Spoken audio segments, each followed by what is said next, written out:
So here we are, not even a week later, on February 19th, stealing alcohol from the Norway Quick Stop. I am an American non-citizen national that's defined in the United States Code.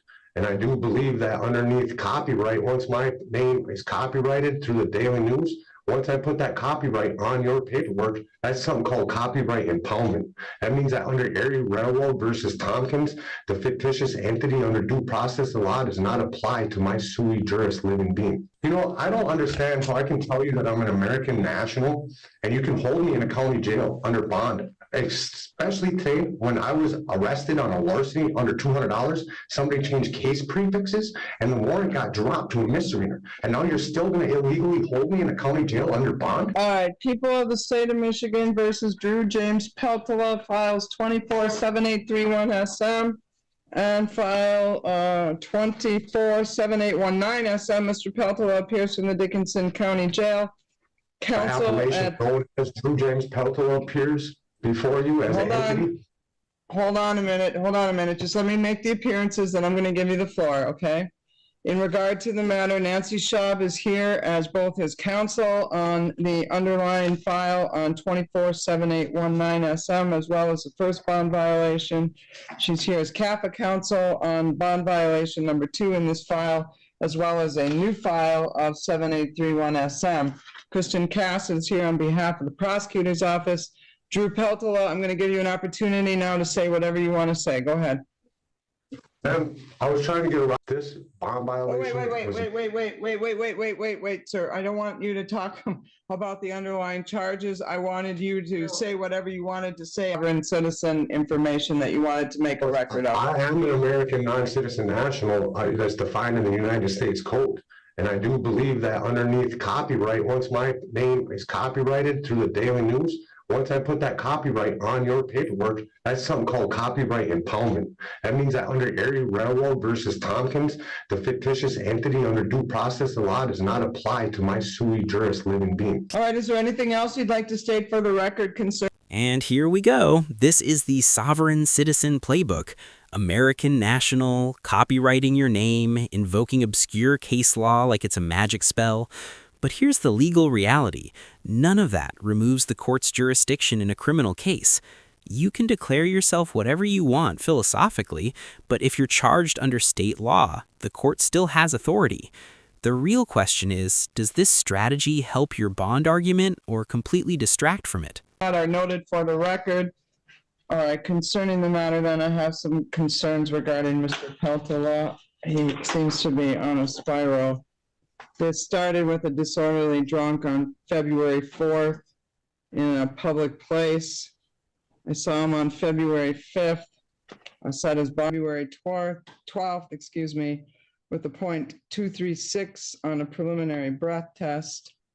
I set bond at that time on the bond violation and the underlying. And the reason I told him then that I was going to give him the break is that normally I see people in between, they get arraigned, I give them the warning, and then they come back on a bond violation. He had not had the warning in between because he violated his bond so quickly that I saw him all at once. So I told Mr. Peltola at that time that I would set the bond at a 1,000 PR, but understand that if he came back again, he would leave me. A week later, on February 19th, stealing alcohol from the Norway Quick Stop, involving another bond violation as well as a new underlying charge that I'm free to assume is true for purposes of setting bond.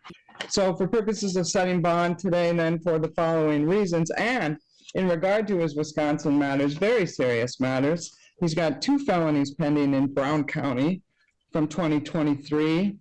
The first one alleges possession of narcotic drugs, a felony, possession of a controlled substance on or near certain places with a modifier, carrying a concealed knife, possession of drug paraphernalia. That case has been pending through for quite some time. And he has a court date for a status conference scheduled for February 26th at 11 a.m. Then, so the date of this offense was filing date of 2/10 of 2023. He's got a filing date of March 15th of 2023 in Brown County, another felony alleging bail jumping as well as possession of drug paraphernalia, Likewise, that has a court date at the same date and the same time as the other pending felony. I think that is part of the other pending felony. They charge it as a separate offense, but It's a separate case. Separate hold, total separate case, total separate charges, total separate bond, total separate court dates. This is file 23 CF 448. The first one is 23 CF 240. So in respect to the matter, my point being, for purposes of setting bond, Mr. Peltola has some substance abuse issues going on. He's got numerous cases pending in Wisconsin as well as now here. In regard to the matter, Mr. Peltola, I'm going to direct you to talk to your lawyer. I'm setting bond. Concerning the new theft case, then the conditions are going to be as follows. Mr. Peltola may not enter into the Norway Quick Drive controlled substances.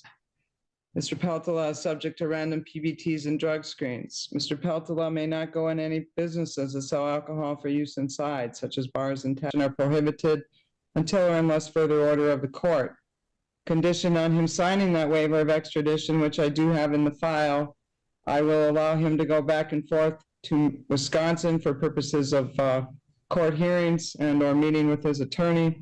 If in residency, he lives in Wisconsin. in residency, no, he lives in Vulcan, or he says Vulcan.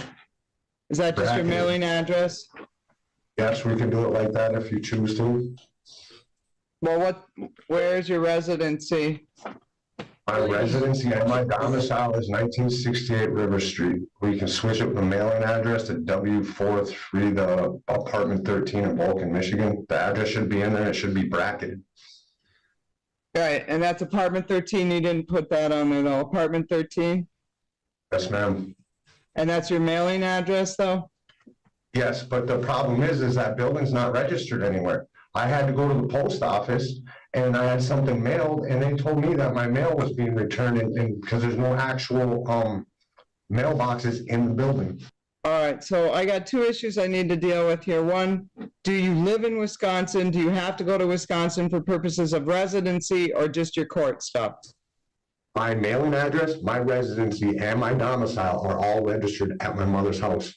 There was some unexplained events that I will not say out loud. I don't know where your mother's house is, Mr. Peltola. Nine Ma'am. address. River Street, Niagara, Wisconsin, 54151. My mailing address will be W45. That's the Norway or Vulcan address. I can't remember that off the top of my head. All right. So in regard to bond, then condition on him signing a waiver of extradition, I'll allow him to go back and forth between Michigan and Wisconsin for residency, court appearances, meetings with his attorney. In regard to the matter, if you relocate for any reason, you must provide the court with an updated address and phone number within 7 days of any change. Concerning the amount of the bond on the new retail fraud, I'm going to set that at 1,000 cash surety, 10%. In regard to the newest bond violation, then, I'm finding for both of them, actually, I'm going to make a record. Based on the factors the court is required to consider under MCR 6.106, considering the frequency, the charges, the dates that I have mentioned, as well as the ongoing Wisconsin matter, I am finding that to release him on a personal recognizance bond would not adequately ensure public safety. In regard to the bond violation, concerning the matter, then I am going to set the bond violation at 2,500 cash surety, 10%. So, Mr. Peltola, those bonds are set. If you get out, you make sure to get in touch with your lawyer. If you're in Can I say custody, she'll something? be in touch with you. You may. Yes. You know, I don't understand how I can tell you that I'm an American national and you can hold me in a county jail under bond. Especially today, when I was arrested on a larceny under $200, somebody changed case prefixes and the warrant got dropped to a misdemeanor. And now you're still going to illegally hold me in a county jail under bond? All right, Mr. Peltola, I'm not going to argue with you. Your sovereign citizen has been noted for the record. In regard to the matter, you are under the order of the court, you're under the jurisdiction of the court. I decline to follow what your... Can I at least admit I was arrested on a larceny charge that was dropped through a case prefix, what, UN, all incoming evidence? Can I at least have you admit that in the court of law that you guys illegally kidnapped me again with a larceny through John Rod D. Clark, Norway Police Department? Can I just have you admit that once? No, Mr. Peltola, I don't even know what you're talking about. I will not admit that. Thank you to the jail. We are off the record on this matter.